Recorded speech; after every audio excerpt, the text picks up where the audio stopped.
Voir au-delà de la beauté, c'est pas juste voir avec les yeux, c'est être conscient de ce qui nous entoure pour faire la différence, justement, même dans les choses qui sont moins belles. C'est pas juste une enveloppe, c'est pas juste un physique, c'est des gens, c'est des états d'être, des actions, des gestes.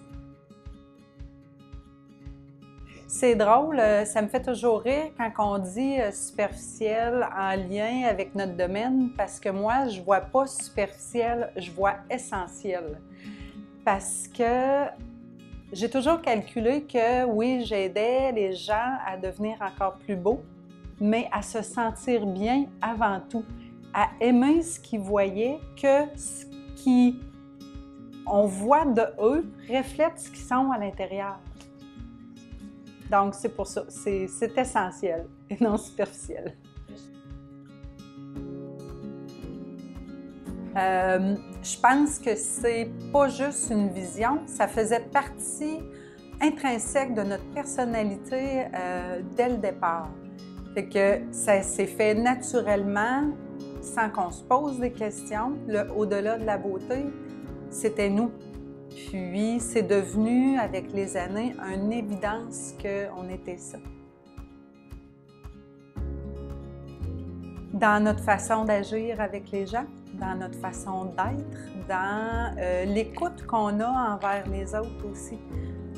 C'est ce qui se dégage au quotidien. Dans notre envie d'aider aussi les autres à atteindre au-delà de la beauté, à être plus. Parce qu'il faut arrêter de voir juste les standards.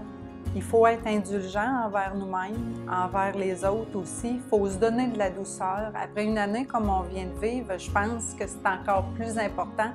On en a besoin de ça, de se rendre compte de ce qui se passe autour de nous, puis d'un peu plus de respect et d'indulgence aussi.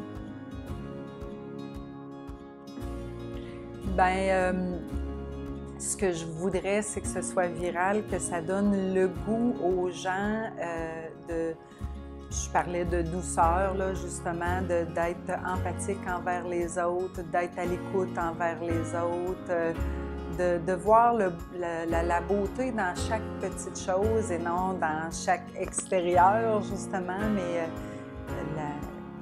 la beauté dans sa simplicité, tout simplement.